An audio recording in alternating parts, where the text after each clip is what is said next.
Barbecue மாதிரி அப்படியே சுட்டு சாப்பிட போகிறோம் அதை. ஓகேங்களா, பார்ப்போம். இப்போ இந்த ப்ரானை வந்து நம்ம கம்பியில் குத்துனதை அப்படியே சுட்டு சாப்பிட்றதாக எடுத்து வச்சுருக்கோம். அப்படியே அது வந்து ரோஸ்ட் ஆகணும் பாருங்கள். ஓகேங்களா, இது அடுப்பு இருந்துச்சுன்னா கடிலையும் நம்ம நெருப்பு உண்டாக்கி வைக்கலாம். நம்ம இப்படியும் பண்ணலான்றத நம்ம இதை பண்ணுறோம். இதெல்லாம் கேஸ் வாடெல்லாம் அடிக்காதுங்க, நல்லா தான் இருக்கும். வந்து சாப்பிட்டு பார்த்து சொல்கிறோம் பாருங்கள். இப்போ அது மேலே அப்படியே லைட்டாக எண்ணெயை தடவி அப்படியே சுட்டு எடுத்துகிட்ருக்கோம் பாருங்கள்.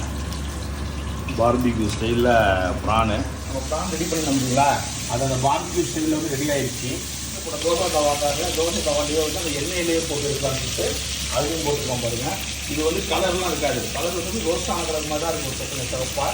பட்டு மசாலா தூள்லாம் எதுவுமே கிடையாது, இஞ்சி பூண்டு வச்சு ஊற வச்சது. இது நல்லா அருமையாக இருக்கும் பாருங்கள். நீங்கள் சாப்பிட்டு